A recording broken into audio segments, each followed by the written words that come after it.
Adventist World Radio, the voice of hope. For more information, visit us on the web at awr.org. The following program is in Urdu. یہ ہے Adventist world radio. آئیے سامعین، programme سنتے ہیں صدائے امید.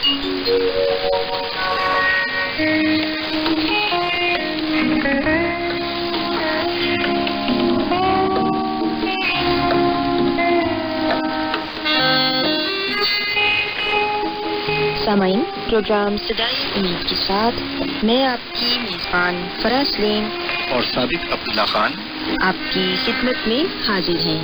ہماری طرف سے آپ تمام سامعین کی خدمت میں آداب.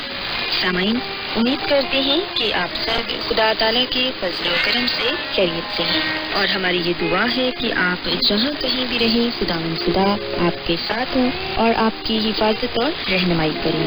سامعین، اس سے پہلے کہ آج کے پروگرام کو شروع کیا جائے، آئیے پہلے پروگرام کی تفصیل سن لیں.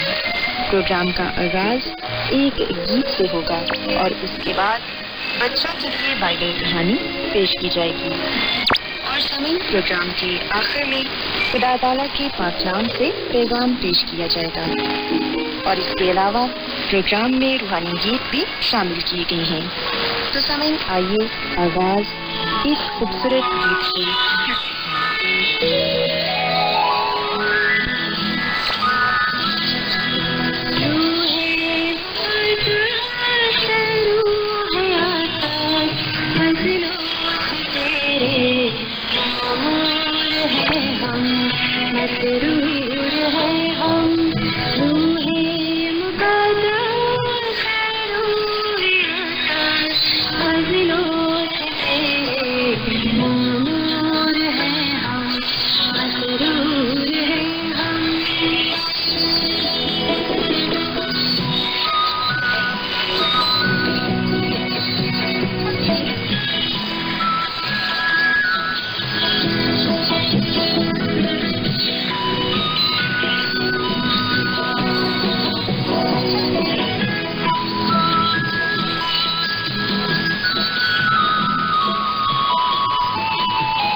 پیارے بچوں، خداوند کی تعریف میں ابھی جو خوبصورت گیت آپ نے سنا، یقیناً یہ گیت آپ کو پسند آیا ہوگا. اب وقت ہے کہ بائبل کہانی آپ کی خدمت میں پیش کی جائے. تو بچوں، آج میں آپ کو بائبل مقدس میں سے یسوع مسیح کی ایک تمثیل کے بارے بتاؤں گی، جس میں یسوع مسیح نے اپنے شاگردوں کو یہ سمجھایا کہ آخر اول ہو جائیں گے اور اول آخر ہو جائیں گے۔ پیارے بچوں، اگر ہم بائبل مقدس میں سے متی رسول کی انجیل اس کے 20ویں باب کی پہلی سے 16ویں آیت تک پڑھیں تو یہاں پر یہ لکھا ہے کہ یسوع مسیح نے یہ فرمایا کہ آسمان کی بادشاہی اس گھر کے مالک کی مانند ہے جو صبح سویرے نکلا تاکہ اپنے پاکستان میں مزدور لگائے۔ اس نے مزدوروں سے 1 دینار یومیہ ٹھہرا کر انہیں پاکستان میں بھیج دیا۔ پیارے بچوں، ہم دیکھتے ہیں کہ اس شخص کے پاکستان میں بہت اچھی فصل تھی، لیکن مزدور کم تھے، اس لیے مالک اور مزدور ڈھونڈنے کے لیے باہر گیا۔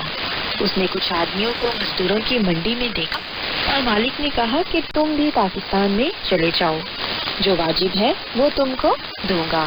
وہ اس کام میں ہاتھ بٹانے کے لیے فوراً چلے گئے۔ اور پھر بچوں، ہم دیکھتے ہیں کہ کچھ دیر بعد جب صبح بیت گئی اور سورج آسمان کی بلندی پر چمکنے لگا، مزدور پاکستان میں کام کرتے ہوئے گرمی کی شدت کو برداشت کر رہے تھے، کیونکہ وہ کام پا کر خوش تھے۔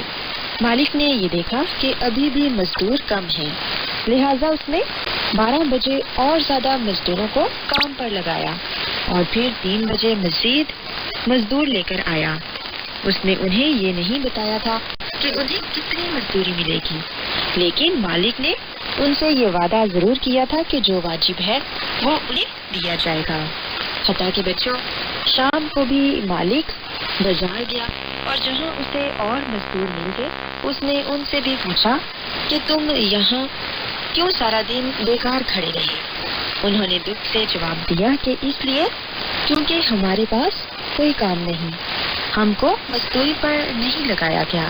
پیارے بچوں، کلام مقدس میں لکھا ہے کہ مالک پھر کہنے لگا کہ تم بھی پاکستان میں چلے جاؤ۔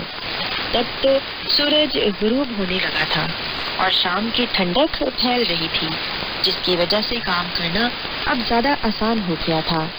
اور جب اندھیرا چھا گیا تو آدمیوں نے کام کرنا بند کر دیا۔ پاکستان کے مالک نے اپنے نوکروں سے کہا کہ مزدوروں کو بلا لاؤ۔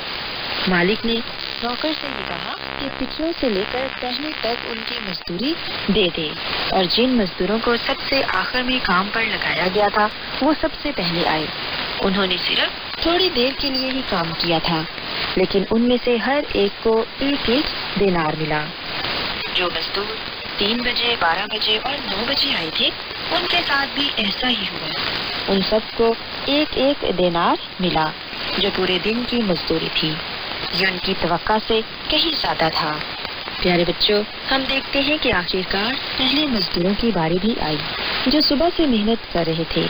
نڈھال پسینے میں شرابور وہ اپنے مالک کے سامنے کھڑے تھے۔ انہیں یقین تھا کہ انہیں دوسروں سے زیادہ مزدوری ملے گی، لیکن انہیں بھی 1 دینار ہی ملا۔ وہ بعد میں آنے والے مزدوروں کی بابت شکایت کرنے لگے۔ ان مزدوروں کو بہت زیادہ مزدوری ملی تھی۔ وہ کہنے لگے کہ ان پچھلوں نے 1 ہی گھنٹہ کام کیا ہے، اور تو نے ان کو ہمارے برابر کر دیا، جنہوں نے دن بھر کا بوجھ اٹھایا اور سخت دھوپ بھی سہی۔ پیارے بچوں، بائبل مقدس میں ہم پڑھتے ہیں کہ مالک نے ان سے کہا کہ میں تمہارے ساتھ بے انصافی نہیں کرتا۔ کیا تمہارا مجھ سے 1 دینار نہیں ٹھہرا تھا؟ جو تمہارا ہے اٹھا لو اور چلے جاؤ۔ اب یہ میری مرضی ہے کہ جتنا تمہیں دیتا ہوں ان پچھلوں کو بھی اتنا ہی دوں۔ اور کیا مجھے حق نہیں پہنچتا کہ سے جو چاہوں سو کروں؟ پیارے بچوں، ہم دیکھتے ہیں کہ جب یسوع مسیح یہ تمثیل سنا چکے تو انہوں نے ایک بار پھر کہا کہ آخر اول ہو جائیں گے اور اول آخر ہو جائیں گے۔ پیارے بچوں، یاد رکھیں کہ آسمان کی بادشاہی میں ایسا ہی ہوگا جیسا کہ پاکستان میں ہوا۔ یہ دنیا ایک پاکستان ہے اور ہم سب اس میں کام کرنے والے معمولی مزدور ہیں۔ ہمیں چاہیے کہ ہم خداوند کے اس پاکستان میں دل و جان سے خداوند کی خدمت کریں، تاکہ جب وہ اپنی دوسری آمد پر اس دنیا میں آئے تو وہ ہماری عاجزی اور خدمت کو دیکھ کر ہمیں اس کا اجر دیں اور اپنی ابدی بادشاہت میں ہمیں سو بچوں، میں امید کرتی ہوں کہ آپ کو آج کی بائبل کہانی پسند آئی ہوگی۔ میری یہ دعا ہے کہ خداوند خدا آپ کے ساتھ ہو اور آپ سب کو اپنی بہت سی برکتوں سے نوازیں۔ آئیے اب خداوند کی تعریف میں ایک اور خوبصورت گیت سنتے ہیں۔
بہت لوگ گہرے روحانی علم کی تلاش میں ہیں۔ وہ اس پریشان کن دنیا میں راحت اور خوشی کے خواہش مند ہیں، اور خوشخبری یہ ہے کہ بائبل مقدس آپ کی زندگی کے مقاصد کو ظاہر کرتی ہے۔ AWR پر ہم آپ کو خدا کا کلام سکھاتے ہیں جو اپنی گواہی آپ ہے۔ خط لکھنے کے لیے آپ ہمارا پتہ نوٹ کر لیں۔ انچارج پروگرام خدائی امید، post box number 32، Lahore, Pakistan. اور ہمارا ای میل ایڈریس ہے urdu@awr.org۔ سامعین، آپ ہمارا پروگرام انٹرنیٹ پر بھی سن سکتے ہیں۔ ہماری ویب سائٹ ہے www.awr.org۔ خداوند یسوع مسیح کے نام میں آپ سب کو سلام۔ محترم سامعین، اب وقت ہے کہ ہم خداوند کے کلام کو سنیں۔ آئیے ہم اپنے ایمان کی مضبوطی اور ایمان کی ترقی کے لیے خدا کے کلام کو سنتے ہیں۔ سامعین، آج ہم بائبل مقدس میں سے جس بات کو جانیں گے اور سیکھیں گے وہ ہے عہد کی بنیادی باتیں۔ پیدائش کی کتاب کے 17ویں باب